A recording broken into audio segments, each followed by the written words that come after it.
حملت القيامة قولوا معنا بسم الله بسم الله بسم الله عليكم يقدم صبر له سلام عليكم وعليكم السلام سلام عليكم تكنسين وربه سلام عليكم وعليكم السلام سلام عليكم زورنا لكيبه سلام عليكم وعليكم السلام سلام عليكم يورج كدنسو سلام عليك وعليكم السلام الحمد لله حمدا كثيرا طيبا مباركا فيه والصلاة والسلام على من لا نبي بعده محمد بن عبد الله صلوات ربي وسلامه عليه وعلى آله وصحبه وسلم تسليما كثيرا وبعد ambal marajo ko don so fm lana ba on wati ne kuno funi wati ka ba radio ko don so fm fi srofe naga wala be technicien waraba jibrila kulwali ale bulo kuma galama ya balma ke modo wasila ale bulo amma bulo ko no marjo al fulana amba fo ka foli di lamane jakulu be man wati na alasan touré al jelani ak ma fe bulo ko nga foli bay o amina le soni kuno funu desara fm no ma ku nyanyini ko wala wala to dun kana insha Allah alaikum yokudun sobara lahu salamu alaikum wa alaikum salam salamu alaikum teknise warabahu salamu alaikum wa alaikum salam salamu alaikum zurna likebahu salamu alaikum wa alaikum salam salamu alaikum yorajo kodonso salamu alayka wa alaikum salam ambe folidi kodonso tianyambe ma ani abaranyon ambe do ku funa kande me do wula be ambe domina oye tarata kalo minambala ango mako arabiul awal nango ko domba kalo ale san kalo sabana hijra kalo kira boli maka kata madina o sanji bakile sanji kemenani o ani sanji binani ani sanji saba o kalo sabana ambo kono mamalika jate biyet le brouye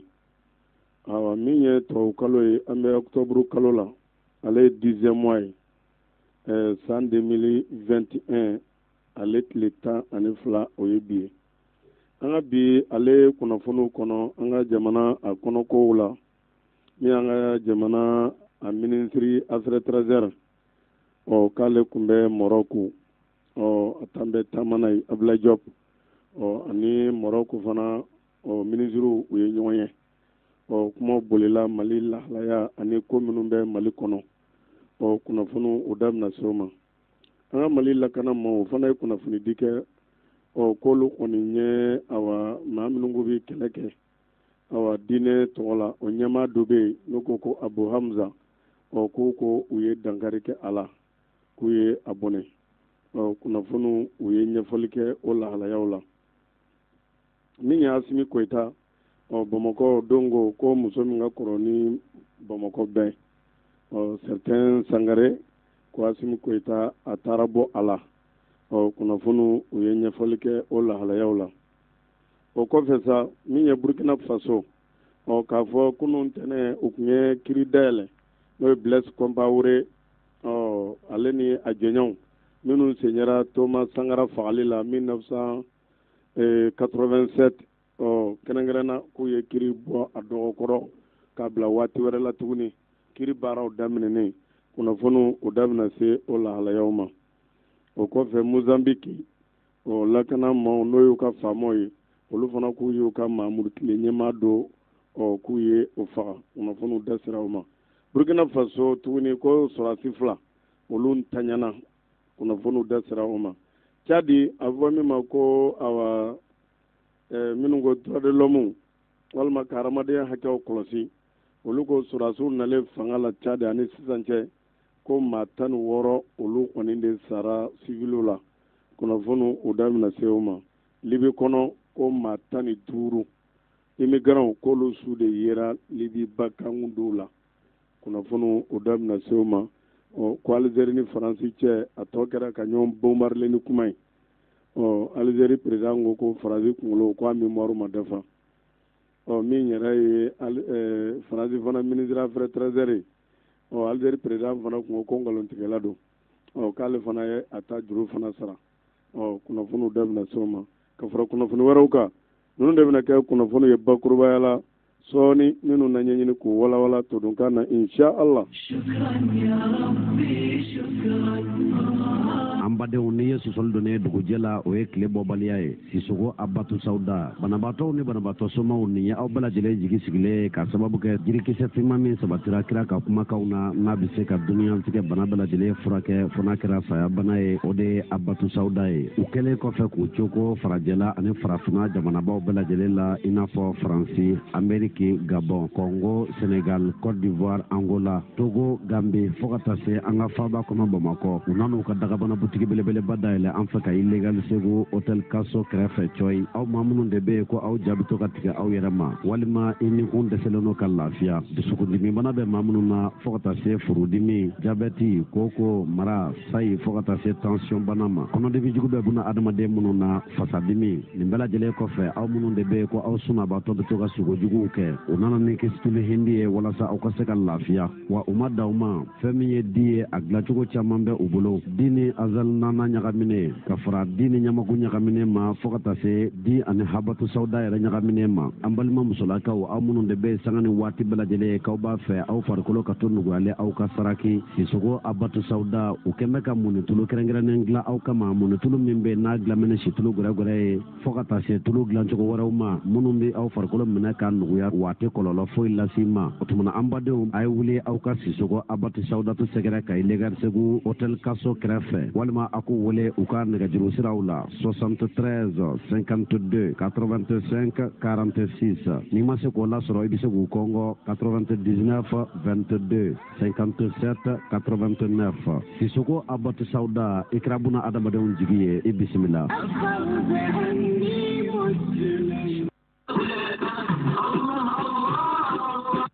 Groupe Danaya Voyage nisɔndiyalen bɛ aw ladɔnniya ko u ye u ka baaraw daminɛ san fila baara jɔlen kɔfɛ ka sababu kɛ coronavirus ye ko sisan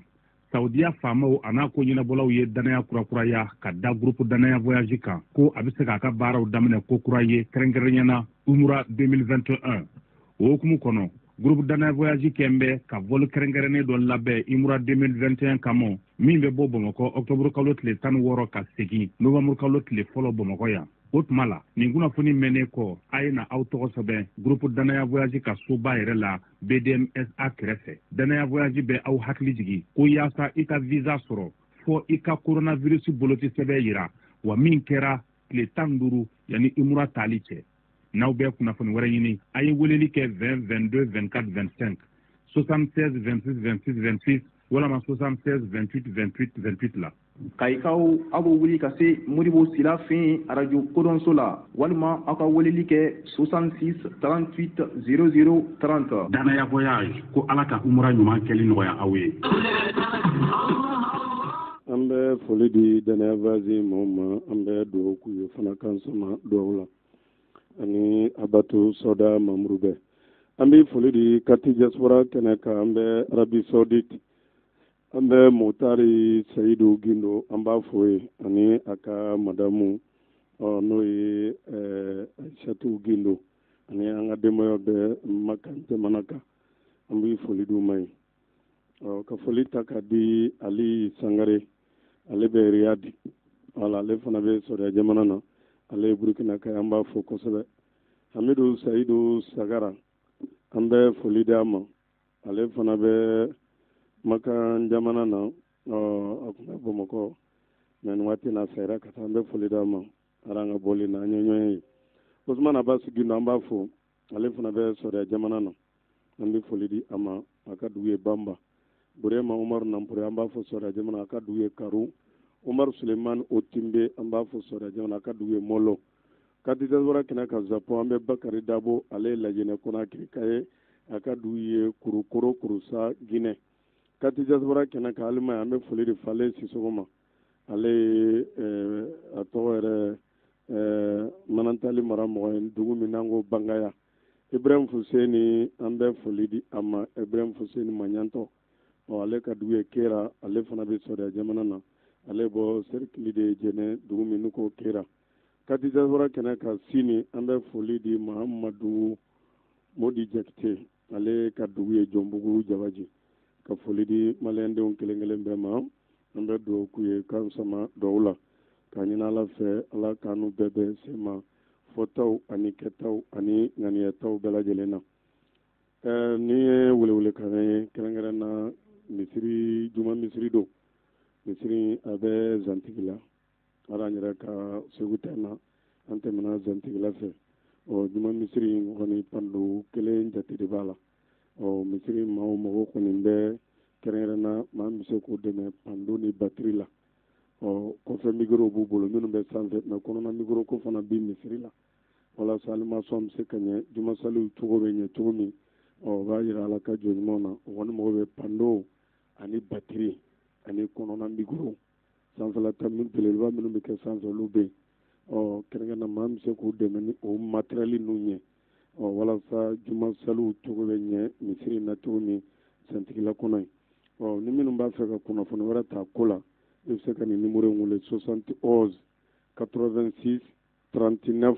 67 Ala ka so don micro n'i y'a k'a la walima i ye batteriw nati a la sali fɛn fɛn bɛ k'a kɔnɔ wajuli fɛn fɛn bɛ k'a la o kɔrɔ e fana n'i ka baraji don an bɛ foli di baɲumankɛ maaw ma n'u ma sɛgɛn kɛli la an tɛ sɛgɛn o barikada la kunna an y'an balimakɛ min ka bana ko fɔ n'o ye ɲɛ ni kuru bɔra a kɛrɛfɛ k'a fɔ balima don kayi a yɛrɛ an bɛ min kalama fɔlɔ komi an kun y'a ka numéro di balimakɛ yɛrɛ m'an wele fɔlɔ ni maa ye fɛn ci ni maa ma fɛn ci mɛ an yɛrɛ fɛ arajo kɔnɔ yan balima dɔ taamana ka na depuis kunun tilegan sɛfɛ wari 10,000 ani 600 ani dɔrɔmɛ 30 ni damadɔ ni ma fili buruburu b'a kan ko k'a di balimakɛ in ma an ko balimakɛ in ala kɛ n'a tulo b'an na a yɛrɛ bɛ se ka na a bɛna a wari minɛ a bɛna minɛ ka dugawu kɛ wari bɔbaaw ye ka ye n yɛrɛ a tigi taamana ka na fɔ arajo la yan ka na di fisabilila maaw ka dugawu k'a ye u bɛ ɲuman minnu kɛ u b'a k'u yɛrɛ a bɛ don ni min cɛ ala de b'a dɔn an bɛ ala deli ala ka n'u sara maa maa ye wari bɔ nin ko in na ka daminɛ anw ye min ye fila nin ko in ta ka na bila minnu bɛ opération ta u bɛɛ ko a wasara sa ko ka foli kɛ maaw ye maaw y'u seko kɛ an balima dɔ bɛ yen ale fana ka denw ka kalansara ko kun gɛlɛyara depuis salon kalanw bilala ka juru to a la a bɛ se 20,000 100 k'a jɛ an y'o ɲɛfɔ balima dɔ fana jɔra n'o ye o tigi bɛ Kongo a ye wari in sara kalaba ko cɛkɔrɔba in ka den ka kalansara tɔ ɲinan yɛrɛ san kura kulu k'a bɛna jɔ n'a ye k'a ɲini mɔgɔ fɛ ka dugawu kɛ balima in ye maa min jɔra n'o fana ye ka dugawu k'a ye ala k'a sara hɛrɛ la ala ka a tigi ɲɛji cɛ ka d'a ka kalandenfa in a bɛ san 8 walima a bɛ surunya san 10 na juru ma deli ka yala ala kalanyɔrɔ la a yɛrɛ bɛ yala yala ka feere de kɛ cɛkɔrɔba don ka denw balo o la kalaba ka denw k'u ka kalanwariw sara o la kalanyɔrɔ mɛtiri yɛrɛ y'a tanu kosɛbɛ juru yɛrɛ ka yala a man d'a ye hali ni yɛrɛ a t'a kalama ala ka jɔn ɲuman dɔ de bɔra a kɔfɛ k'a sɛgɛsɛgɛ k'a ka juru sara kalanyɔrɔ la k'a sɔrɔ a t'a kalama san 8 tɛ tile 8 ye dɛ dɔ jɔra n'a ye k'o fana ta bannen a denw ka ɲinan kalansara k'a bɛna jɔ n'o fana ye maaw ka dugawu kɛ o tigi ye an bɛ ala deli an n'u ye ala k'u sara u b'a k'u yɛrɛ de walahi mɛ kira ko ni maa ma maaw fana barika da i tɛ ala barika da walahi maa tɛ maaw ka ɲuman d'u ye i tɛ ala barika da maa bɛ kunnafoni ninnu mɛn u bɛɛ ka dugawu kɛ a wari bɔbaaw ye a n'a ŋaniya bɛ minnu na walahi ani hali min ka taa se filanintigi hali bi o ye weleli kɛ ko dɔ ye 5000 caman tuguni wala o mana an bɛ dugawu k'a ye kulu ani den ninnu fana ala k'u bɛɛ kɛ kuranɛ durusilaw ye an bɛ ala deli ala ka hɛrɛ k'a n'u ye o bɛ k'a k'u yɛrɛ de ala k'a n'u bɛɛ sara hɛrɛ la ala ka lawo ɲuman ala k'o k'a n'u bɛɛ lajɛlen lamɛn k'a ɲini ala fɛ ala k'a dɛmɛ a dɛmɛbaw ala k'a ɲura k'a firi ala k'a nagasi nin saraka bɔ ninnu n'a ɲɔgɔn nin de bɛ ala ka funu faga an yɛrɛ ko saraka bɔ don min k'a tɛmɛna don surtout jamana in yɛrɛ filɛ kɔlɔlɔ la cogo min a bɛ gɛlɛya minnu kɔnɔ an bɛ ala deli de ala ka jamana in bɔ gɛlɛyaw la fagaliba minnu bɛ jamana in kɔnɔ an bɛ ala deli ala k'a jɔ maliyɛndenw ka ɲɔgɔn kan bilen ka bɛn ka don donda kelen ka bɔ bɔda kelen an bɛ ala deli ala k'a nɔgɔya an bɛɛ lajɛlen ye sɔni an bɛ don kunnafoni kɔnɔ insha Allah. الأحمر والشاطئ والرمل الأصفر فيك رسمت السهل الأخضر فيك رسمت السهل الأخضر والراية والوجه الأنور قولوا معنا بسم الله بسم الله بسم الله. an ka mali kɔnɔ nin waati in na an b'a daminɛ k'a fɔ basigibaliya bɛ jamana kɔnɔ surtout an ka ɲɔnɔ mara in fanfɛ yɔrɔw la k'a fɔ dugu dɔw yɛrɛ bɛ ɲɔnɔ mara la e ko duguw ma wuli a kulo a yɛrɛ bɛ ka diya dɔw ye réseau kan u bɛ maa dɔw da ko k'u kantigɛ a na kɛ waati tɛmɛnen awa ɲɔnɔ mara in a kɛlɛ kɔni k'a wusura fo k'a fɔ a to ten ni malo feerelaw yɛrɛ ko malo sɛnɛna mais malo se ka kan malo dɔw minnu yɛrɛ kana ko ta wulila o malo tɔnw na ani mansi minnu bɛ malo gosi yɛrɛ y'o mansi dɔw valeur fɔ a kɛlen bɛ se 3 millions quelque ma ko bamantiwale kɛbaw u ye tasuma mɛnɛ o mansi ninnu fana kɔni na kungo yɛrɛ kɔni tɛ fila ye a bɛ ka dadigi kɛ maaw la ye dugu dɔw yɛrɛ de kɔni olu wulila yɛrɛ de a yɛrɛ bɛ ja dɔw ye maaw yɛrɛ bɛ falaw tigɛ u bɛ jiw tigɛ ka d'a kan ko yɛrɛnko sɔrɔ man dɔgɔn sɔrɔ la ka d'a kan min y'an ka lakana maaw ye o kɔni ye wele bila u ma ka d'a kan a yɔrɔ sigibaw k'u bɛ danger la kosɛbɛ ka d'a kan waati tɛmɛnen ko lakana maaw kun taara yen n'olu taara ka bɔ yen to maaw bɛ s'u ma an bɛna lajɛ n'a ni bɛn le cerveau ye ɲɔgɔn sɔrɔ ale yɛrɛ sɔrɔ man di nin waati in na ka da baaraw cogo kan bɛn salamu alaikum. Alaikum salam sila. Ni sɛgɛn ani wulikajɔ. Nba aw yɛrɛ ni cɛsiri. Alhamdulillah.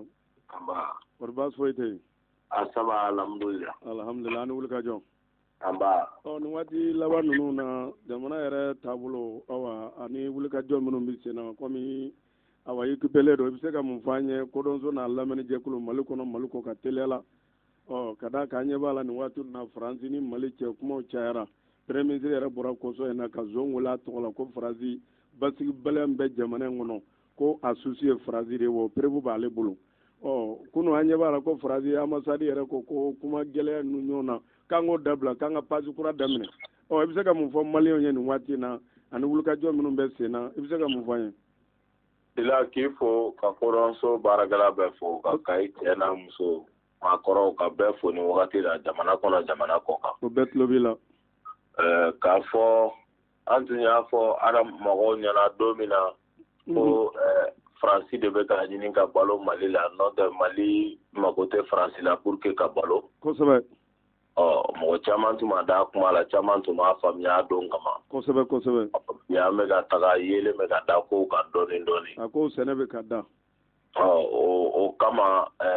ni Faransi kun taara Mali bɛ kɛ cogo di o ɲininkaliw de tun bɛ kɛ nka sisan Faransi yɛrɛ de b'a dɔn n'ale taara ka bɔ Mali la a bɛna kɛ cogo di. Faransi bɛ kɛ cogo di walayi. Kosɛbɛ enjeu damadɔw bɛ yen o bɛɛ gulonnen don Mali la. Kosɛbɛ. Min ye Faransi ma a ta u kun fɛ k'a fɔ k'u bɛ segin ka na cɛjɛ f'u ka jamanaw ma. O tɛmɛnen kɔ Faransi b'a dɔn min ye u ka farafinna n'u tigɛ sigilen don farafinna jamanaw kan a forili a bɛ daminɛ Mali jamana kɔnɔ ka taga dɔɔni dɔɔni ni Mali kilar'u la cɛnjɛ f'u ka jamana tɔw bɛ kil'u la dɔɔni dɔɔni farafinna u ka jamana maralen kɔrɔw bɛ kil'u la o enjeu bɛ yen enjeu min bɛ yen dans 6 mois Faransi président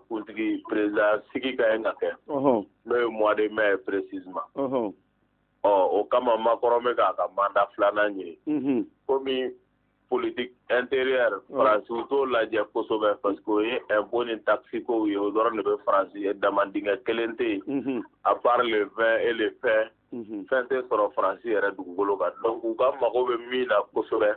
o ye politique extérieure de ye n'i sera k'o lafasa i bɛ se k'a fɔ ko i ka baara ɲɛna parce que olu ka dɛmɛ bɛɛ bɛ bɔ kɔfɛ de u ka jamana ka sɔrɔ bɛɛ bɛ bɔ kɔfɛ de donc n'i ye politique extérieure ta k'a lajɛ politique intérieure échoué a bolo n'i ye gilet jaune yɛrɛ lajɛ kabini u ka révolution française jama ma bɔ président min juguya la o kɛra ale de kɔfɛ politique CDR la ale ka politique tiɲɛni kama Faransi ka ambassade 7 de jenina don kelen ka d'a kan a ye silamɛw nɛni min kɛ donc n'aw hakili b'a la donc ka b'o la ka na Faransi ka influence dɔgɔyara sinon a bɛ ɲinina ka na ban a ka jamana maralen kɔrɔw kan donc u ka enjeu min u ka jamanaw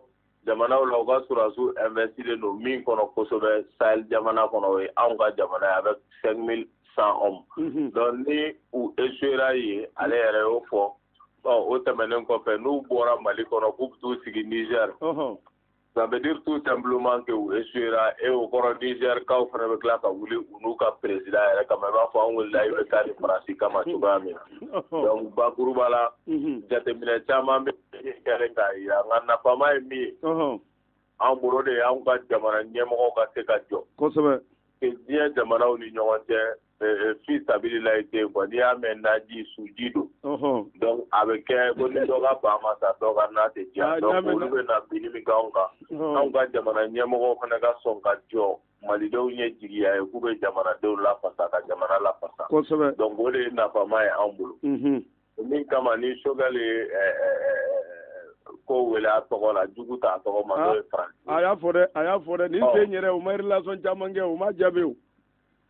donc parce que u y'a dɔn sisan an bɛ ka taa yɔrɔ min na u y'a dɔn ko in bɔra kulonkɛ la donc u ɲɛ bɛ Mali taara sira min fɛ n'o ye irisilaw ka tigɛ di ɲɔgɔn ma ye donc u b'a dɔn ko in bɛ sira min kan ko in tɛna an lasegin an kɔ o la wa o ko yɛrɛ sabatira ka ban donc kuma la surunyana donc k'a daminɛ dɔrɔn k'a fɔ malidenw ye an jɔlen ka to halisa parce que ni nin sugu kɛra jateminɛ kɛ kabini 2012 fɔ bi nin dɔgɔkun laban 2 la ani Faransi bɛ ɲɔgɔn na wagati min na sisan ni juru canina fagali min bɛ ka kɛ a ɲɔgɔn fagali ma kɛ c'est partout en même temps donc u bɛ taa fan o fan la théorie du chaos u b'o de créer ka implémenter de dépendance kɔnɔ f'i k'olu yɛrɛ wele tabali la u ka sigi ka négocier donc an taara ko o dan quoi o de la u bɛ fagali fan bɛɛ fɛ mais dɔgɔkun damadɔ ko don maliyɛnw bɛna ko dɔ ye min ye jigisigi ko ba ye min bɛ maliden bɛɛ nimisi wasa Mali ka libération ko kɛlɛ la o ye dɔgɔkun damadɔ ko de ye. ko tɛ tuguni dɛ i ko dɔgɔkun damadɔ parce que mɔgɔw yɛrɛ siralen don ko hali bi irisi mana qu'est-ce que Faransi na se ka tiɲɛni caman kɛ yanni irisi ka na mɔgɔw yɛrɛ caman ka jateminɛ na n'o bɛ minnu fɔ kunnafoni siraw la ka ca n'an bɛ min mɛn ka d'a kan hali olu ɲɛ t'u la tɛrɛ ou an na kɛ ko ninnu ye planko de ou bien o bɛ kabari jamana ko la bɛnkan sɛbɛnw de bɛ kɛ kumaw de bɛ kɛ aw bɛ bɛn ko camanw kan donc n'olu baaraw bɛ ka kɛ diplomasi la o bɛɛ tɛ ɲɛfɔ nka min bɛ a tɛ ko wuli dɔrɔn taa sugu la n'a sa i kana daga sigi o ko tɛ jamana ko la o la n ko dɔgɔkun damadɔ an bɛna ye o ni komi Faransi yɛrɛ bɛ kibaruya caman kalama u bɛ wo caman kɔnɔ donc u b'a dɔn min bɛ sen na dɔgɔkun damadɔ ko de don ni Ala sɔnna a ma fagaliba min b'anw ka jamana kɔnɔ a bɛna jɔ parce que an ye IBK tagali ɲini o de kan wa o baara bɛ ka kɛ Faransi tagali ɲinina o baara kelen de fana kan donc ni Ala sɔnna a ma o bɛ sabati donc ka Kayigaw fo dɔrɔn wulikajɔ min kɛra kɛrɛnkɛrɛn ka chapeau tiré Kayigaw ye wulikajɔ min kɛra tile 2 in na ka ɲɛsin Asimi Sadio Kamara ma ministre de la défense ma donc an y'a ye Kati bɔra Bamako bɔra Kayi fana bɔra donc pour nous o ye solidarité militante de ye u kɛlen don Kayigaw kɛlen don à travers Yɛrɛwolo debout sur les remparts ka kɛsuba dayɛlɛ pour que ka dɛmɛ don armée ma donc an bolo effort de guerre min bɛ ka bila sen kan donc nin mois de la solidarité la Mali fonctionnaire caman Mali baarakɛla caman de bɛna jɛ a ka ni sara kɔ ko k'a don armée la donc o kibaruya de bɛ yen c'est pourquoi nous disons que le peuple malien est debout derrière son armée derrière les autorités pour la libération du Mali Mali den sɛbɛn wulilen bɛ k'u jɔ u sen kan ko tɔɔrɔ tɛmɛna a dan kan ko wagati dɔ sera Mali ka bɔ nin lajaba in gun kan donc c'est pourquoi bɛɛ bɛ k'i mobiliser hali ni mɔgɔw ka faamu tɛ kelen u ka bɔriw tɛ kelen nka bɛɛ y'a dɔn ko sisan ko il s'agit même de la survie du Mali jamana yɛrɛ ni kisili o baara de bɛ sen kan c'est pourquoi an bɛ ka fara ɲɔgɔn kan un peu plus une fois pour que ka jamana bɔ nin lajaba in kɔnɔ wala mi ka mɛ yurugu in kɛlɛlen sisan ko maaw dɔw kɔni welelen don dɔw ko dɔw bolila ko ninnu na i bɛ se ka mun fɔ an ye olu la i ka faamu ta Asimi y'o o ko dalala tigɛ ka ban président ko hinɛ tɛ magari tɛ i y'a ta caw i b'a bila caw donc ko la lutte contre la corruption sera menée sans état d'âme donc i n'an ka suru ɲɔgɔn na o i n'an ka di o hinɛ tɛ o i kɔrɔla o i man kɛnɛ o o kuma t'a la i ye faso foroba nafolo ta e ma miiri i ma tasi un pays en guerre o ka kɛlɛkɛminɛn tatɔ i k'i tigɛ fila la fa o jamana nafolo la o ka kɛ sababu ye an ka duguw ka minɛ malidenw ka faga o retour i ni ɲangi min ka kan o bɛ da i kan donc minnu bolila k'a f'u ye dɔrɔn boli tɛ dan kɛ o bolila ni i bolila i na i siyaw bila tariku la kɛ sinon anw bolo ni i sɔnna ka ko min kɛ ni kiri bɛna bɔ i la i ka ɲi ka sɔn ka jɔ o kiri kɔrɔ sinon i bɛ siyaw bila tariku la dɛ o kɔni o bɛ fɔ donc o ko de bɛ sen na an bɛ k'a mɛn ko ministre dɔw yɛrɛ ye telimani ta ne ko jamana ka teli sisan dɛ kosɛbɛ donc kosɛbɛ u bɛ boli la sira suguya bɛɛ fɛ ministre koturu dɔw bɔra telimani sira fɛ duguma sira yɛrɛ telimani yɛrɛ ka fɔ ye ne ko k'a sɔrɔ o mana ala k'a ɲɛ ka da wala an ɲɛ b'a la burukinakaw fana b'a la ko ka mali ladege k'u fana kɔni wulilen don kɛmɛ ka welew bolo da an n'olu fana bɛ ɲɔgɔn kalama wuli ka jɔ in na wa an bɛ ɲɔgɔn kalama kosɛbɛ yɛrɛwolo bɛ bɔli fɛn bɛɛ kɛ Bamako u bɛ n'a la donc u ko yɛrɛwolo kɛr'u bolo tamasiyɛn misali kolo gɛlɛn donc u yɛrɛ wele bila an ma ni ala ma ko wɛrɛ kɛ n yɛrɛ bɛ se Burukina ka bɛn le 30 ma i bɛ taa bɛn u ka wele ma quoi awɔ an mɔgɔ 5 ka délégué ka pour que an ka taga Mali jɔyɔrɔ fa u ka kɛnɛ kan komi an ka kɛnɛ o kɛnɛ u bɛ bɔ fɔ Burukina u bɛ na an kɔkɔrɔma don kosɛbɛ donc u ye wele bila an ma k'u y'a kanu an ka ye kɛnɛ kan an fana ko ni ala sɔnna an ma komi an bɛna bɔli ba dɔ kɛ Mali fan bɛɛ ani Mali diaspora la komi Makɔrɔn ko malidenw t'u yɛrɛ ye la ni u ka ɲɛmɔgɔw la a y'o de fɔ an bɛna bɔli min ɲɔgɔnma de ka kɛ min ka bon ni M5 ye k'o yira diɲɛ la k'o yira Makɔrɔnna k'a fɔ ko malidenw sigilen don tigitigi nin taabolo de kan donc o de bɛ kɛ sibiri le 23 octobre 2021 Mali fan 14 na Mali fan 14 bɛɛ bɔli bɛna kɛ fa jumɛn Bamakɔ ye bɔli bɛ kɛ place de l'indépendance de la Bamako donc an bɛ bɔ Mali fan bɛɛ dugu bɛɛ kɔnɔ donc an bɛ bɔ Kayi kɔnɔ an bɛ bɔ Sikaso an bɛ bɔ Kita an bɛ bɔ Buguni an bɛ bɔ Segu an bɛ bɔ fan bɛɛ kosɛbɛ donc Segukaw ko olu b'u ta kɛ kuranɛ kalan ye ko ka danga don Mali sokɔnɔjugu n'a kɛnɛmajugu kan k'u ye danga fɔlɔ don ko tigɛ cira dɔw tulo kɔrɔ sɛfan cira dɔw kunna parinimugu bɔnna dɔw kan ko Zeyin ta a k'u tɛ lakale k'u t'o lakale donc pour nous bɛɛ b'i ka wulikajɔ la i ka forme kɔnɔ mais le 23 octobre o ye bɛɛ ka bɔ donc n'an tilal'o la le 30 octobre an bɛ taa Burukinakaw kɔkɔrɔma don u ka wulikajɔ ninnu na donc Kayikaw ye bɔli min kɛ o don su fɛ k'u fo kɛrɛnkɛrɛn ma donc n'u kɛlen min don ka kɛsi dayɛlɛ ne yɛrɛ ka ɲi ka taa Kayi ka bɛn le 3 novembre ma parce que ko ni n bɔra Burukina n bɛ tilen ka taa Kayi donc kɛsu min dayɛlɛla Kayi kɔnɔ donc o bɛ ko in labɛn bɛɛ n'i ko kɛsu in na parce que i ka interview dɔ la n y'a ye ko CNT membre ko mobili dir'u ma mais k'e ma sɔn k'o di i ka katikati kura kɔnɔ a kuma in yɛrɛ n bɛ n da ye n bɛ n tigila ye i ma sɔn o mobili y'a to faso bolo de wa walima e ma sɔn k'a minɛ a bɛ cogo jumɛn voilà donc ne ma sɔn k'a minɛ parce que n ka jɔyɔrɔ kama n'o ye vice président ye ko parado TXL dɔ ko n'o kun ka kan bon ne ye ɲininkali kɛ ko jamana ɲɛmɔgɔw ka sɔrɔ anw bolo a fanba dilen don jamana ɲɛmɔgɔw ma ka ɲinɛ jamanadenw kɔ o k'a lajɛ mɔbili ninnu an ka faamu na bi u nafa ka bon kosɛbɛ dɔgɔtɔrɔsow la halisa muso kɔnɔmaw bɛ ka taa nɛgɛso de la anw bolo n'i b'i yɛrɛ Modibo Keyita la Thomas Sankara i yɛrɛ Modibo la olu nalen u ma girin fanga bɛɛ ja nɔfɛ donc i tɛ k'i yɛrɛ olu la e yɛrɛ na k'i yɛrɛ katikati kɔnɔ i bɛ ka tɛmɛ bon anw ka faamu kɔni n'an b'an yɛrɛ mɔgɔ minnu na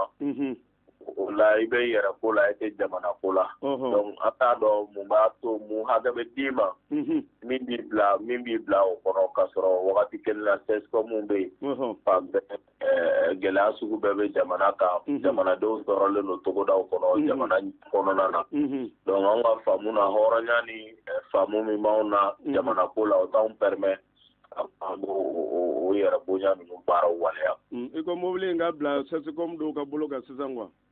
Voilà, an y'o de laɲini kɛ donc u ko ko assemblée ka mobiliw de don donc u kɔni y'a to CNT kɔnɔ yan a bɛ yen donc voilà mais a tɛ fɔ anw kunkolo fɛ an ka don a kɔnɔ hali n'i ma se ka kojugu bɔ dugu la i b'a bɔ i tɔgɔla ko la an ka bɛɛ n'i ka faamu don bɛɛ n'i ka taabolo don quoi. Ne kɔni i ka dalibafiniw n'i ka fɛnw bɛ ɲɔgɔn na ye. Kɔfɛ fana an y'a mɛn ko Asimi Koyita a ye ambulance 4 bila dɔgɔtɔrɔso dɔw la Kati i b'a kalama wa? N b'a kalama donc n b'a kalama donc parce que a kuma fɔra ye an ye laɲini minnu fɔ a ye laɲini kumaba minnu fɔ a ye olu o dɔw bɛ ninnu fɛ donc an y'a laɲini ale yɛrɛ fɛ a ka dɔgɔtɔrɔso minɛnw de kosɛbɛ a ka sinsin o de kan furakɛli ko o de ka bila ɲɛ. Ni juge filila i bɛ taa kaso de la mais ni école maître filila i bɛ redoubler nka ni dɔgɔtɔrɔ filila ala ka wala bɔn yɔrɔ in fɛ an kɔni fɛ ka y'an man profiter yan nɔ ni kamana gɔnna i bɛ taa dɔgɔtɔrɔsoba la mais yan dɔgɔtɔrɔsoba n'i taara fana o caman b'i bila ka na clinique de la an minnu b'a fɛ na a b'a minɛntanya don wa ou bien jumɛn don e bɛ taa ye ko yen ka nɔgɔn olu maaw fana bɛ bila ka taa clinique la to o kɛra ne yɛrɛ la a bɛ siɲɛ damadɔ bɔ tiɲɛ yɛrɛ la an ma se k'o faamu ka yan quoi. Oui. Voilà. Donc, parce que corruption est un secteur affecté et les gens pensent que corruption est corruption financière. Or que corruption morale, corruption sociale. Donc, mon caman be ou ka bara la yurugu fanga de ga wala. Et puis, ou be kalega minta le serment d'Hippocrate pour nous prena ou kalela jamana ni ala nyagora ni jamana nyagoro. Ko olu bɛ u ni saraka pour que ka mɔgɔ tɔw ni kisi o de ye serment dɔgɔtɔrɔw b'o kalekan de kɛ ka don baara la nka u caman mana kɛ a bɛ tila ka kɛ mɔgɔ tɔɔrɔ ye jeliw b'a fɔ cogo donc o baara de bɛ sen na nka jamana ɲɛmɔgɔ mana jɔ o de bɛ se ka nin bɛɛ falen parce que e de ye chef de l'état ye donc structure bɛɛ bɛ relever i la ni jamana ɲɛmɔgɔ jɔra o bɛ se ka kɛ sababu ye ka dugumamɔgɔw bɛɛ falen ni rigueur b'i la. Jagoya bɛɛ falen parce que i b'a dɔn n'a sera sanfɛ ni min bɔra a la i b'i yɛrɛ ɲini. Voilà, Paul Kagame y'o de kɛ a bɛ fɔ min ma ko les lanceurs d'alerte les lanceurs d'alerte olu de sera ka nin baaraw kɛ u bɛ taa dɔgɔtɔrɔsow la lunette b'u ɲɛ la a bɛ filmeli kɛ u bɛ buguli k'u tulo la walima biki b'u bolo bɛ porte clé b'u bolo donc e dɔgɔtɔrɔ i bɛ ka kuma wagati min na i bɛ ka essayer ka mɔgɔw ban namara wagati min na ou bien agent public u bɛ taa service bɛɛ de la donc min kɛra i bɛ sɔrɔ ka wele i ka chef hiérarchique fɛ i bɛ na i b'i dala cɛ u bɛ tila ka bitɔn digi ka video k'a la donc o video kɔfɛ dɔrɔn i bɛ ɲangi dɔw bɛ gɛn ka bɔ baara la dɔw bɛ bila duguma u bɛ poste min na ka dɔ bɔ u jɔyɔrɔ la dɔw yɛrɛ bɛ yen olu bɛ taa datugu kaso la donc o min kɛra Uranda Paul Kagame fɛ a baara ma tɛmɛ kalo 6 kan hali ni politigɛ y'i fiyɛ circulation na Uranda n'i ye 200 ɲɛsin a ma a bɛ boli a b'a sɔbɔ i la k'i b'a sɔrɔ ko fɛn dɔ b'i la ka filmeli kɛ wala k'i ka kuma sɔn jira dɔ de la k'a mɔlɔ an ka lamɛnbaa dɔ tun bɛ Kikale n yɛrɛ a ko hali ni olu ka mobili ye feu tigɛ a t'a to avion so la k'u seginna ka taa wari sara banque de la o ye feu jeni dɔrɔn a wari minɛ yɔrɔ ma a tɛ sɔrɔ f'u ka taa sara banque la sinon a tɛ fɛ o yɛrɛ de la k'o fɔ. Voilà, donc an ye nin misali kologɛlɛnw bɛɛ di Asimi ninnu ma parce que n'an ko jamana ka baara an bɛ taa hakilina kuraw de fan fɛ. Kosɛbɛ kosɛbɛ. Adamaden de ko ka di Ala ye n'a ka danfɛn bɛɛ ye nka o b'a bali a ye jahanama dilan ko ni mɔgɔ minnu ye Ala kota ka maa wɛrɛw tɔɲa ko olu ka taga bila yen ɲangili bolo ma. Kosɛbɛ. Donc o min kama ni ɲangili tɛ yen a yɛrɛ sagokɛ de bɛ yen dɛ donc il faut que la loi est dure mais c'est la loi. I bɛ ka yɛrɛ kun b'o de fɔ ko dira lex hali n'ale t'a danna kuma la an k'an jija an k'an ta kɛ wale la pour que cogo min na jogojugu kɛbagaw bɛ ɲa. Waati kɔni surunyana ka ban mais yuruguyurugu ko in na a bɛ se président yɛrɛ ma wa. O ye wajibi de ye n'o ma kɛ o ye tɔ k'a jɛ de ye o Asimi ye kuma bɛɛ fɔ surasi kan na ni surasi ko e ma ko sans état d'âme terme militaire donné ni cidenw minɛ halisa cibaga yɛrɛ tun ye président ye quoi donc a kɛra a bandaw sɛrɛ a kɛra IBK sɛrɛ ye nin bɛɛ bɛ wele jamana janfa bolo ma donc ka ɲɛsin sobosi min yɛrɛ fura ni wariw ma sɔrɔ o ka so ninnu bɛ se ka minɛ. Awɔ an y'o sariya ta kaban an tilal'o la an y'o di kasoge ma kaban baarakɛminɛn yamaruyalen pour que ka sonba gulew ka se k'u don bɛrɛ lɔ ni min ma sɔrɔ i bolo hali n'a b'i ka mɔgɔ bolo an ye sariya dayɛlɛ pour que cogo min na comme u bɛ sariyaw ta k'u yɛrɛ lakana ka jamana le labila an ye sariya minnu ta u b'olu labila ka jamana lakana u bɛ son bɛɛ labila sariya ɲɛkɔrɔ. Voilà, kuma galaba jumɛn b'i bolo waati tɛ ŋuna i ka foli di. Kuma galaba min b'an bolo an bɛna bɔ bi Kati bi ye don kɛrɛnkɛrɛnnen mɔgɔ caman kalanna an bɛɛ kun ekɔliso la nka Ala y'anw garisɛgɛ anw fɛla Modibo Keyita jɛɲɔgɔn sanumanw na n'o ye Amadu Jikɔrɔniw ye ani Seydou Badiaw ani Ibrahima Tarawele an sera ka gɛrɛlu min na an y'a dɔn tigitigi ko minnu kɛra u kɛra don minnu na u kɛra cogoya minnu na an y'a lakika sɔrɔ olu fɔ u b'a yira an na ko armée malienne créera le 20 janvier 61 o ye Faransi gɛn don date de Modibo Keyita fɛ. O tɛmɛnen kɔ u ka surasi laban ye kalo 9 kɛ u bɛ bisi basa la u taara le 5 septembre 1961 na Mali ka yɛrɛma hɔrɔnya talen le 22 septembre 1960 dɔgɔkun kelen o kɔfɛ le 1er octobre 1960 Modibo Keyita ye Mali armée créé a y'a décret ta o don avec le général Ablaye Soumaré au kɔ le 12 octobre 1960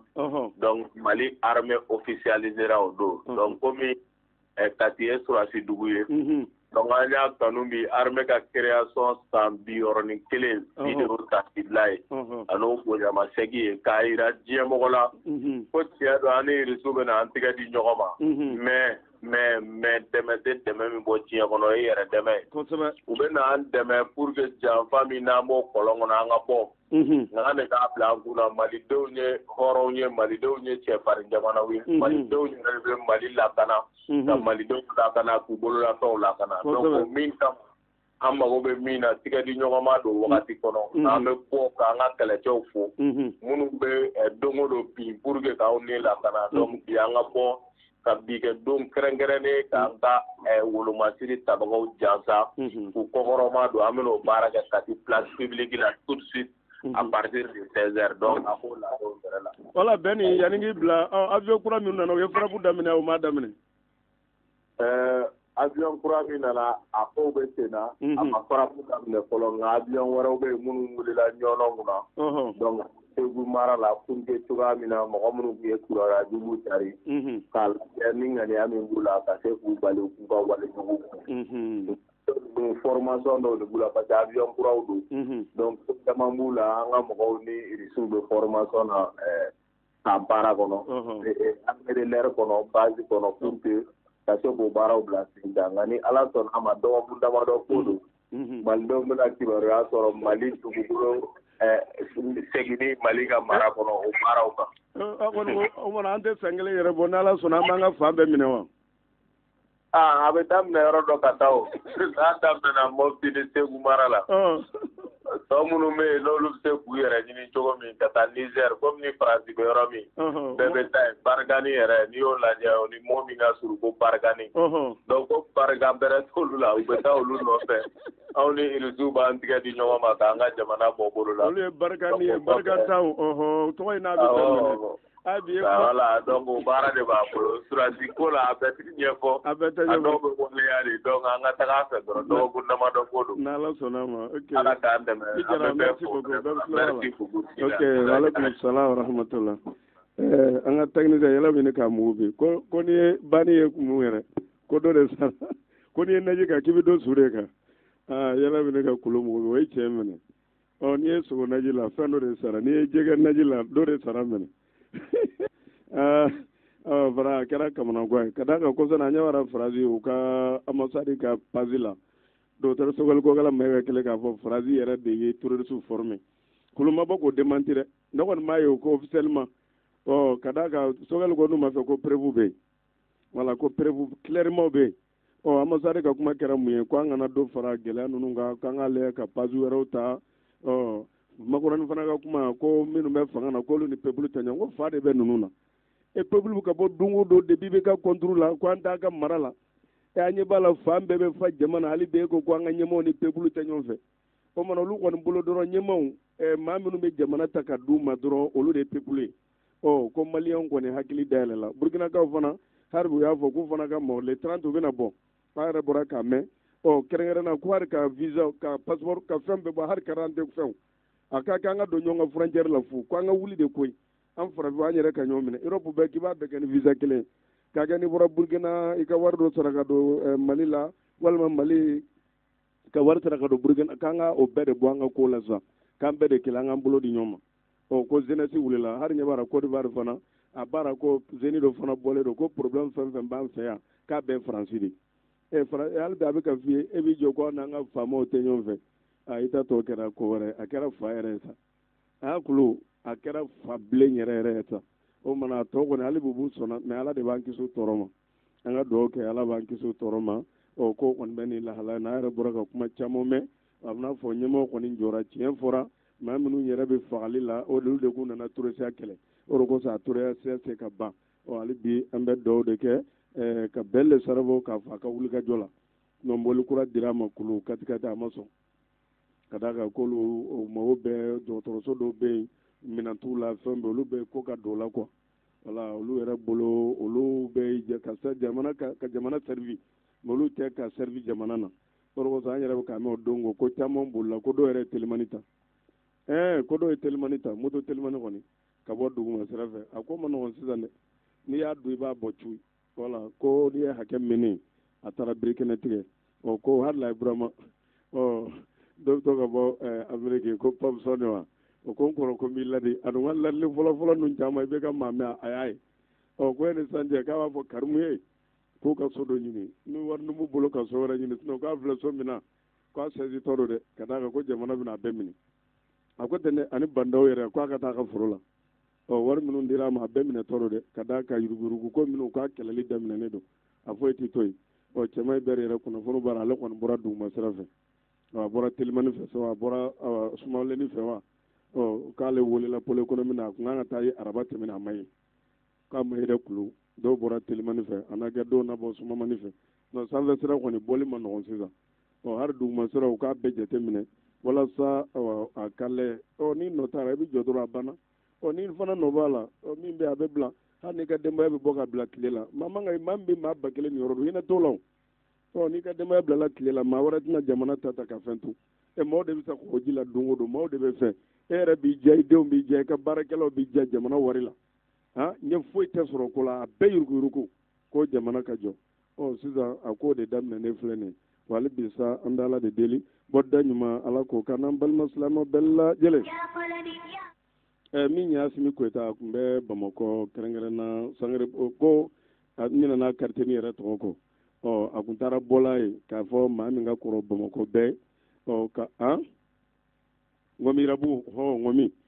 Irabugu an mamuso Sangare ko san 100 ni san 10 ani damadɔ mais musokɔrɔba in kɔni ko a tulo da ka di a bɛ se ka kuma mais a ɲɛ ninnu da kɔni dɔgɔyara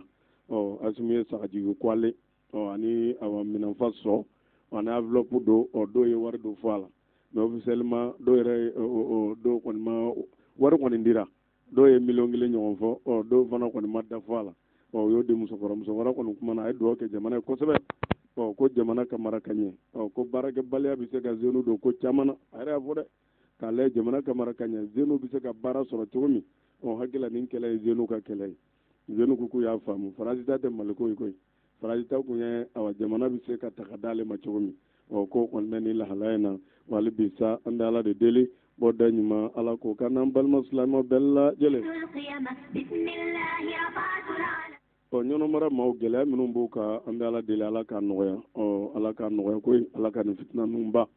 walahi an kɔni tɛ dugawu de sɛbɛrɛ t'an ɲɛ sunara image ninnu a lɛyɛli ma nɔgɔ an ka n'u lajɛ yɛrɛ an k'an ta kɛ dugawu ye ka maaw da k'u kan tigɛ ka malo jeni maaw yɛrɛ denmisɛnnin ni fɛnw bɛɛ ka bɔ k'u kun da ka jɛ dugu kɔ ko ɲɔgɔn tɛ an ka hami ɲɔgɔn ka gɛlɛya la an ka dugawu kɛ ɲɔgɔn ye hali bi jamana ye ala k'a sagi a minɛnkɔrɔ kɔni o kɔnɔna na o kɔfɛ an ka ministre affaires étrangères Abdoulaye Diop a tun bɛ taamana Marɔku ani Marɔku yɛrɛ ministre ɲɛma o ye ɲɔgɔn ye kunun tɛnɛ o ye kuma caman kɛ u ni ɲɔgɔn cɛ Abdoulaye Diop kɔni kumana ani Marɔku ministre kɛrɛnkɛrɛnna ko mɔgɔ kɔni bɛ ka kuma n'o ye diɲɛ dabarabaw ye an'u dabara fitininw n'o ye CEDEAO n'a ɲɔgɔn ye dabarabaw ye européens ni u nasiraw ye k'a fɔ awa mɔgɔ kɔni b'a la ko kalafili a ka kɛ n'o ye communal ni présidentielle ni député kalafiliw k'o ka kɛ février ko mais Diop ko mɔgɔ tɛ lakana ko mɛn Mali la maa minnu b'o kuma fɔ Mali yɛrɛ lakana ko jɔrɔ t'u la faali minnu bɛ ka kɛ burubali minnu kɛ o mɔgɔ t'olu la mais ko a mɔgɔ kɔni bɛ lakana de la fɔlɔ ka d'a kan jamana min bɛ lakana baliya la Faraji ko k'ale bɛna taa ale yɛrɛ taatɔ dɔ ko a y'a daminɛ koyi a kan ka bɔ Kidali Tombouctou Tasseliti a ye soɲɛni minnu kɛ a commencera de kula a b'o nɔ datugu sisan a bɛna taa bɔ a kan ni Ala sɔnna ma a bɛ sonba minnu na dɛ a bɛna taa ka base kɛ Nizɛri n dun ma d'a la n'a bɛ Nizɛri faama in bolo an bɛ Ala deli Ala ka ko d'a kan a bɛ ɲina maliyɛnw kɔ cogo min a bɛ kɔlɔlɔ ta min na ka ɲɛsin fagaliw ma maa joli bɛ bɔ i tɛ tiɲɛ fɔ minnu bɛ tiɲɛ fɔ i t'olu dɛmɛ a fana bɛna a y'a ɲɛna ka d'a kan ko Faransi ka base bɛna kɛ yen Diop ko ni Faransi taara an ka tubelen don an ka ko de la occasion minnu bɛ yen an ka wo minnu bɛ yen k'a lajɛ k'o wo dafa ka lakanaw sabati mais ko maaw kan ka ko ta ni hakili ye n'a k'a fɔ a bɛ jamana sanctionner jamanadenw bɛ gɛlɛya min na jamanadenw b'a fɛ ka bɔ gɛlɛya la a k'an k'u dɛmɛ u b'u ka gɛlɛya la cogo min mais aw ɲɛ bɛ sanction ko de la élection ko a don ta bɔ ta Diop kɔni ka kuma bɛ min jira ko an tɛmɛn'o ka sago ye wala ni min b'an dɛmɛ an bɛ bɔ an ka gɛlɛya la cogo min o don mais k'a fɔ a bɛna ni kuma wɛrɛw ye a na kɛ Mali tɛmɛn'o niveau kɔni kan ani Marɔku chauffeur minnu fagara Mali kɔnɔ yan ni bamantiwale maa y'u fɔ k'u ka kuma kɛra o lahalayaw kan hali bi ko Mali bɛ k'a ɲɛɲini ɲɛ kan ka ɲini cogo min k'o ka kuma bolila o bɛɛ n'a nasiraw kan hali bi sa an bɛ Ala de deli bɔda ɲuman Ala k'o kan n'an balima silamɛw bɛɛ lajɛlen Algérie yɛrɛ ni Faransi cɛ k'u cɛ bɛ ka gɛlɛya kosɛbɛ bɛ ka ɲɔgɔn bon ni kuma ye Algérie kɛrɛnkɛrɛnna o ka ministre o ka président kumanen Faransi ministre affaires étrangères k'a fana kumana wala ale fana ka kuma o y'a yira k'a fɔ kuma minnu n'o kun fɔra Algérie ɲɛmaw fɛ olu fana ye o ka jaabiw di olu kɔni ko min ye Faransi k'a kɔni ko min ye mɔgɔ 7,730 o b'a fɛ ka taa n'olu bɛɛ de ye k'u reflet jagoya ka b'u ka jamana kan ka sɔrɔ Algérie kun ko k'u ye 94 de f'u ye o labanna ka kalo tigɛ k'u bɛ to kɛ ba hakɛw ye o labanna ko hali olu la maa minnu ni papier t'u la ni nationalité 2 b'u bolo k'a bɛ taa ka ɲamanw fila fɛ Algérie dun tɛna sɔn o ma wala ninnu fana kɔni ko k'olu kɔni ministre y'a jira k'u kɔni bɛna maa 7,730 ko hakɛ bɛɛ Faransi bolo a k'u gɛn ka bɔ olu fɛ yen ale bolo olu bɛɛ Algériens de ka d'a kan o ko ninnu olu bɛ ka tiɲɛni kɛ olu kɔni ka jamana kan an b'a kɔlɔlɔ ye fɔlɔ a bɛna ko wɛrɛ y'a la min tɛ nin ye Algérie dun tɛna sɔn o ka don yen hali bi sa an bɛ Ala de deli bɔda ɲuman Ala k'o kan n'an balima silamɛw bɛɛ lajɛlen Libi kɔnɔ ko immigrant maa 15 olu sara k'u ka bateau walima ka kurun fabriquer ko a na kɛ o ye dankari kɛ n'u ye ba kɔnɔna na k'a daminɛ tɛnɛn su ka don tarata la o tɛ bi yan k'u ye su 15 de ye ka d'a kan ko maaw kun ka ca kuru in kɔnɔ maa 177 k'olu de kɔni kun b'a la mais a bɛɛ kɔni ye farafinw ye walima maa bɛɛ nationalité kɔni jira ka d'a kan maa dɔw sauvera mais a na kɛ dɔw kɔni bɛ ka ɲini minnu yɛrɛ n'olu sauvera olu y'u da gɛtɔrɔnda min bɛ bakanw la ka taa o ye maaw bɔ k'u dada ye ka ji dɔ d'u ma a bɛna fɔ k'u wulila tile 2 na yɛrɛ de koyi a na kɛ wulilen kɔfɛ tile 2 ba sanfɛ kɔlɔlɔ nana k'u sɔrɔ ta o kumana olu yɛrɛ ka jateminɛ na k'a fɔ ɲinan yɛrɛ depuis sa in daminɛna maa minnu kɔni ni Libi y'olu minɛ n'u tun b'a fɛ ka taa Europe n'u ma se ka don bilen k'o bɛ se maa 26 ani kɔ ma ko salon ta bɛɛ ma tɛmɛ maa 11 kan ɲinan yɛrɛ k'a daminɛ premier mois ka se sisan maa min sara ji la mɔgɔ 1369 wali bi mɔgɔ kɔni b'a essayer k'u bɛ taa a bɛɛ jeunes a bɛɛ fana fanba farafindenw minnu b'a fɔ k'u bɛ t'u dahirimɛ ɲini Europe jamanaw na minnu kɛra sababu ye k'an ka jamanaw ci yan wali bi sa an bɛ Ala de deli bɔda ɲuman Ala k'o kan n'an balima silamɛw bɛɛ lajɛlen min ye Sénégal président Macky Sall ale yɛrɛ ye daminɛ Suède Mali ko la bɛɛ k'i da ni kɛ kuranw ye an bila bi kunnafoni ana fɛn dɔɔni an ko Macky Sall a ko a taara Imarati jamana na imarati jamana a Macky Sall a taara yen kɛrɛnkɛrɛnna ani a muso n'o ye u ka présidente n'o ye Mariam Faye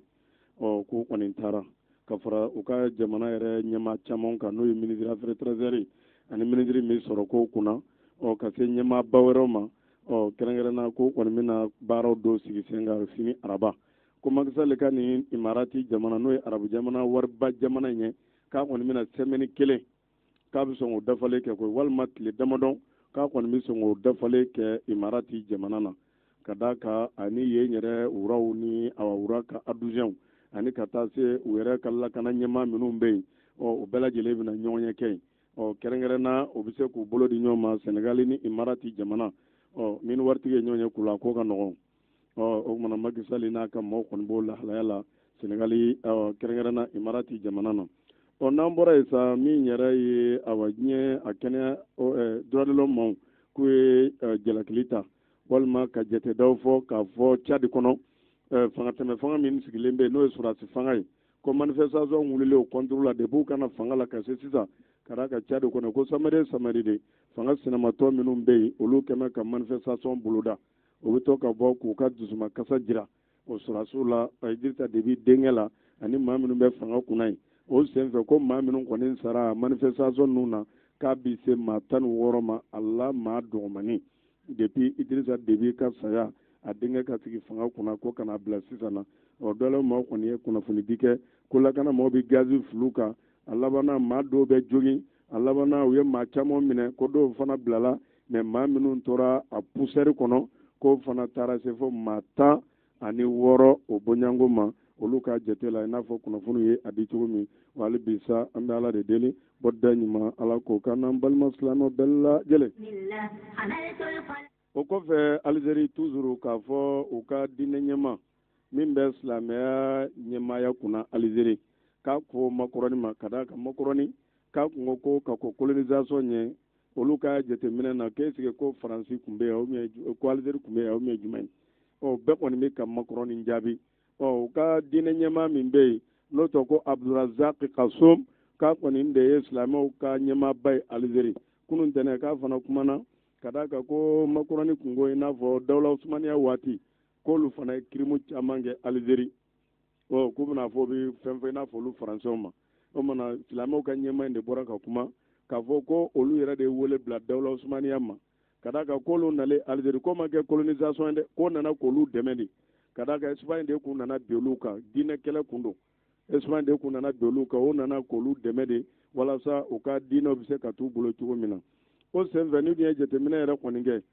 fɛn min yɛrɛ ye k'a fɔ o baara in kɔni kɛra 1515 ka taa bila 1830 la Dawula Usmaniya ko a nana olu fana fɛ kɛrɛnkɛrɛnna k'olu mana k'u ka jamana nafolow soɲa ka d'a kan k'olu yɛrɛ de y'u wele olu fana u nana olu dɛmɛ de ka Ismaël kun nana ka dangari min k'u la ka se ka olu gɛn ka bɔ yen kirikɛnya kana se ka sabati u fɛ yen mais ko min ye Faransɛw ye colonisation olu nana u b'u ka kan jagoya maaw kan o fana senfɛ ka maaw yɛrɛ ka kilitiri k'a bɛɛ tunu ka maaw ka kilitiri k'u fili u ka kilitiriw ma ka laban ka maaw ka nafamayɔrɔ k'u sonya ka taa k'u taw kɛ maafaw ye k'a bɛ se ka aw ni maa wɛrɛ taw compare cogo jumɛn o mana o ko Algérie a karamɔgɔba a y'o ɲɛsin ka taa Faransi fana ma kɛrɛnkɛrɛnna k'a fɔ a bɛ ka kuma min fɔ a ko kɔni ma nɔgɔn ka d'a kan u ye tiɲɛni min se maaw ma Algérie yɛrɛ bolo k'a bɛ se maa 5,000,000 bɔɲango ma Faransi ye maa min fa sanji 70 in kɔnɔ maa 5,000,000 k'a bɛ sɔn ka surunya o la dɛ ka d'a kan fagata ni minnu tununa a kɔlɔlɔ ko Algérie tɛna se ka ɲinɛ a kɔ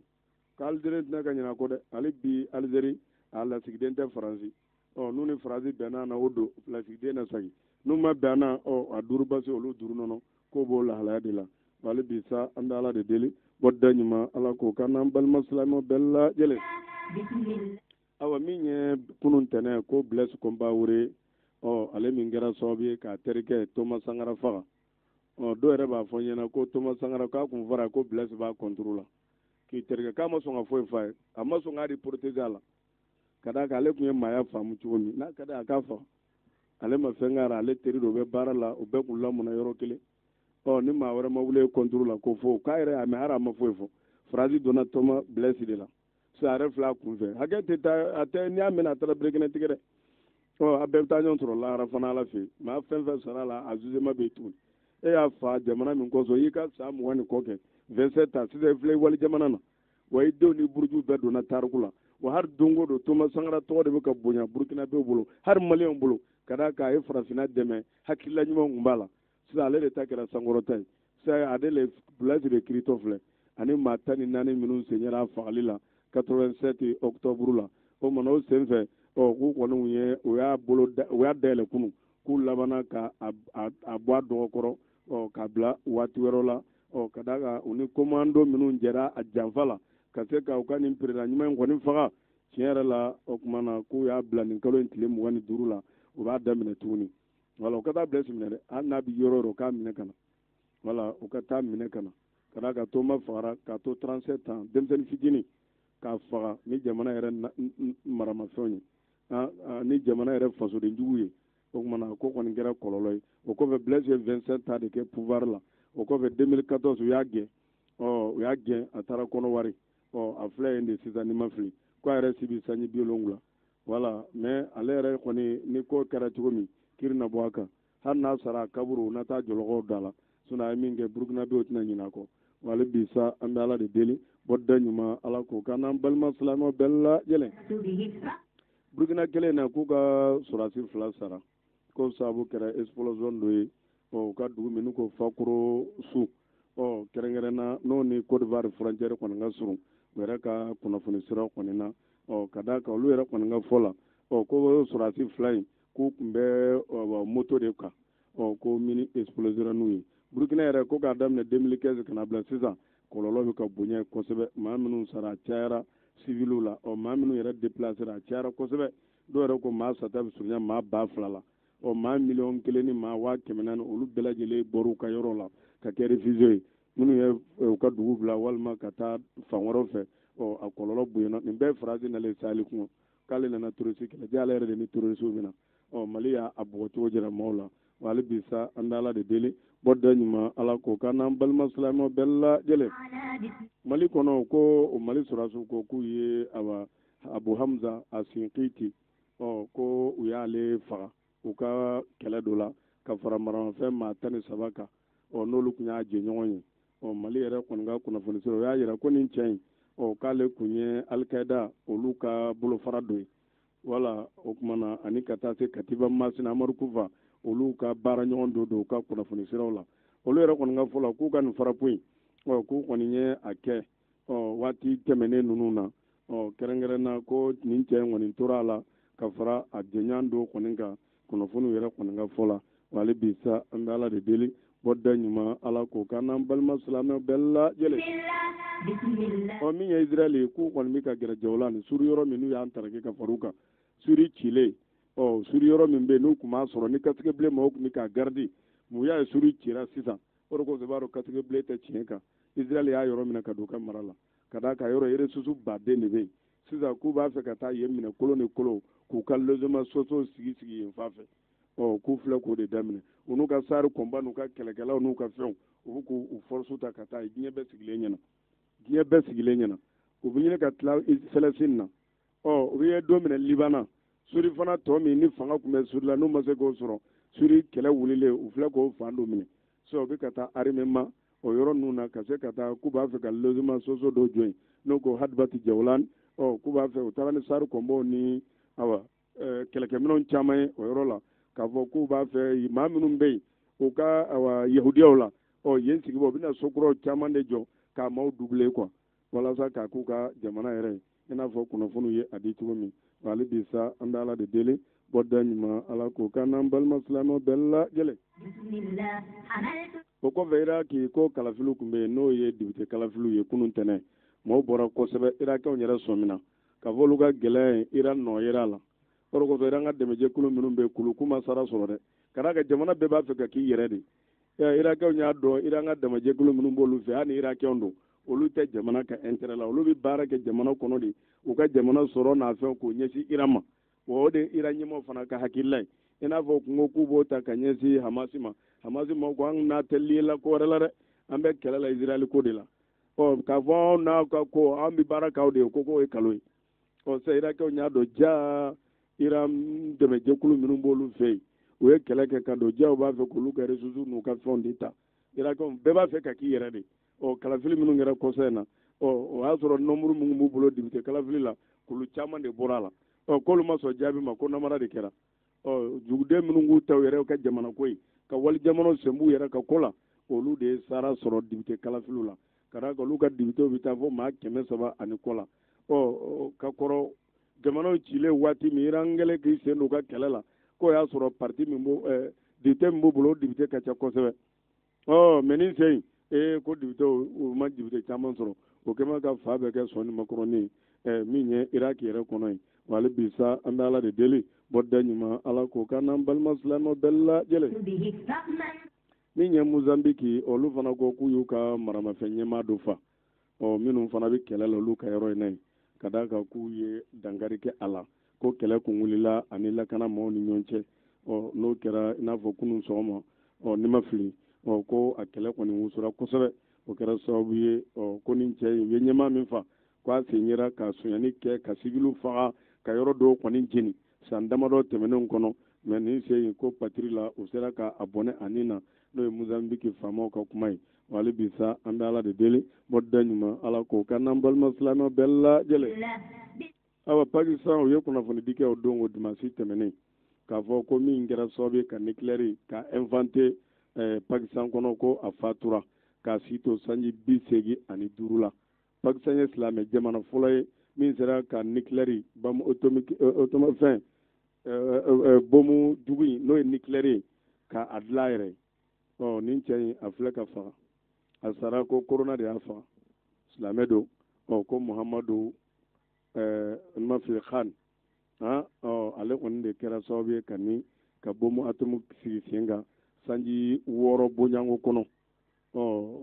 ka sɔrɔ a baara dɔw bɛ se ka kɛ Europe jamana na san 20 bonyanko kɔnɔ mais ale y'a kɛ 6 ans silamɛ c'est intelligent ka d'a kan ale de nucléaire kuran cerveau tɛ kelen ye silamɛ maa don ko la an ka taa dogo ye hali dɔnniya fɛn ninnu caman filɛ Europe o y'a bɛɛ sonya Égypte ka taa de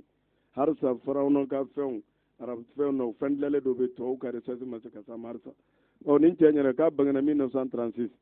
voilà nin cɛ in kɔni a ye baaraba kɛ ka d'a kan Pakistan ni Inde bɛɛ tun ye jamana kelen Grande Bretagne de kɛmɛ k'u coloniser yan'u ka bɔ ɲɔgɔn na ale kɔni labanna a kɛlen ka nin baara in kɛ a kɛra maabaw ye voilà a kɛra maabaw ye ale de kɛra sababu ye ka nin ko in kɔni k'a nati u ka jamana kɔni kɔnɔ n'o ye bomu atomique ye i n'a fɔ kunnafoniw ye a di cogo min o de kosɔn Inde a jɛ man farin Pakistan ɲɛ voilà ka d'a kan fɛn jugu b'a yɛrɛ bolo ye ala k'a nɔgɔya Mali yɛrɛ ye ka Mali kɔlɔsi n'a ye an bɛ dugawu kɛ ka foli di bɛɛ ma kurantigɛw kɛra bi an donna fɛn waati kɔnɔ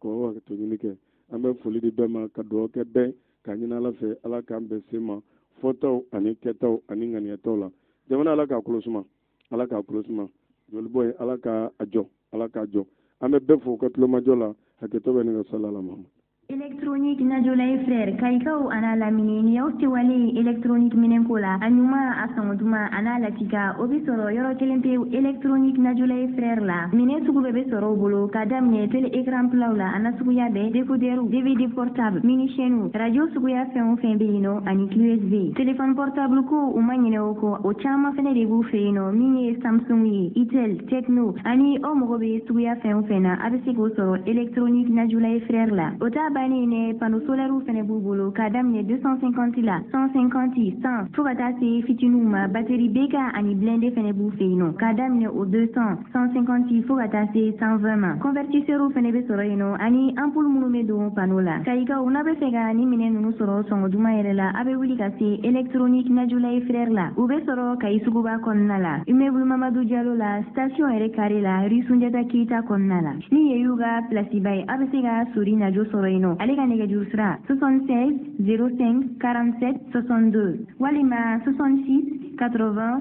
12 23 boutique flana o fene be soro suguba konna la immeuble haminyang na obi laji na jo soreno alega nega jurusra 76 01 16 44 walima 66 01 16 44 électronique Najolay frère iya lafia électronique minu soro jugunuma ni hami be denmasaw la bi o ye kalan ani jogo ɲuman sɔrɔyɔrɔ ye ka di denw ma mun kosɔn lamɔ o ka time o kosɔn école franco arabe darul iman olu nana kaye ani a lamini bɛɛ lajɛlen kɛrɛnkɛrɛnnenya la kaye bɛnkundakaw o haminakoba min tun bɛ aw la ni ka se ka aw dɛmɛ o doni ɲuni na ni ka t'o bila kɔ kayekaw bɛnkunda ani a tɛnkun sigidakaw école franco arabe darul iman na ɲɛmaso ko u bɛ aw bɛɛ la nisɔndiya k'a fɔ u ka kalanyɔrɔ a dayɛlɛnna ka ban ɲinan ma u ye maa minnu tun bɛ ka kɔrɔ maa minnu yɛrɛ b'a fɛ k'u denw tɔgɔ sɛbɛn ko kura ye tɔgɔsɛbɛn baaraw daminɛna ka kalan kɛ ka diinɛ dɔn ka tubabukan dɔn wa labɛnw yɛrɛ bɛ senna ni ka anglais kalan yɛrɛ daminɛ kɛrɛnkɛrɛnnana den sera kilasi 6nan ma école franco arabe darul iman kɔnɔna la ni maa bɛ jɔrɔko la jamana in kɔnɔ bi a dɔ la kalan tiɲɛni kalandenw niveau lafuli o bɛ a la école franco arabe darul imani maaw ko olu nakun ye ka jeniyɔrɔ fi o gɛlɛyaba in na o la k'u bɛ wele bila kayika bɛɛ lajɛlen ma kɛrɛnkɛrɛnnenya maa minnu sigiyɔrɔ bɛn bɛ bɛnkunda ma piskɔrɔ kɛrɛfɛla la olu ka kalanyɔrɔ bonda yɛlɛnnen bɛ aw ye wa a b'o cogo la kalanyɔrɔ in ka kan ni kayika bɛɛ lajɛlen ye soli ka taama o ka fisa hɛrɛ kɛnɛ kan denmansaw ni densomɔgɔw a y'aw teliya ka kalanyɔrɔba ɲini mun kosɔn aw denw tɔgɔ ka sɛbɛn nin kalanyɔrɔ in na école franco arabe darul iman a dayɛlɛnnen kɔ ni maa minnu b'a fɛ u denw ka kɛ a kalannen dɔ ye teliya bolo ma a y'u sɛgɛrɛ filɛnin kaye bɛnkunda piskɔrɔ yɛrɛ sira kan kɛrɛnkɛrɛnnenya la nanfɛn misɛnninw bɛ feere sugu min na u ni ye man jan fiyewu wala kɛlɛ i to i sigiyɔrɔ la ka nɛgɛjuru sira banba basir jalo ale ka sira kan 76 43 83 30 walama kalanyɔrɔ directeur wele 75 03 63 65 école franco arabe darul iman